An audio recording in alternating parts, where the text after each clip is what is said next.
Tired of those unhealthy packaged fruit yogurts? Yearn for a healthier, tastier alternative? Why not create your own homemade fruit yogurt? It's easier than you might think. Start with a base of homemade curd. Making your own curd is simple. Heat a pint of milk until it just starts to boil. Remove it from the heat and let it cool until it's warm to the touch, but not hot. Stir in a tablespoon of store-bought yogurt, which will act as your starter culture.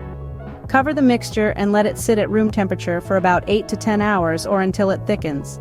Once you have your homemade curd, you're ready to add your fruit. Fresh strawberries and mangoes make great choices, but feel free to get creative with your favorite fruits. Be sure to wash your fruit thoroughly, then cut it into small pieces. You can either mash the fruit into a pulp or leave it in chunks depending on your preference. Add the fresh fruit pulp or chunks to your curd. Mix it well to ensure that the fruit is evenly distributed throughout the yogurt. For a touch of sweetness, consider adding a spoonful of honey or a sprinkle of sugar. But remember, the natural sweetness of the fruit often provides plenty of flavor. And there you have it, your very own homemade fruit yogurt.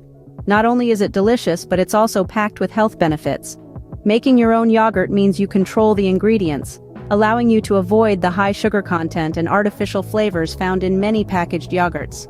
Plus, homemade yogurt is full of probiotics, which promote a healthy gut. In addition, using fresh fruit adds a burst of vitamins and antioxidants to your yogurt. It's a tasty way to boost your immune system and improve your overall health. So why not give it a try? Ditch the packaged yogurts and start making your own homemade fruit yogurt today. It's a simple, healthy, and delicious choice.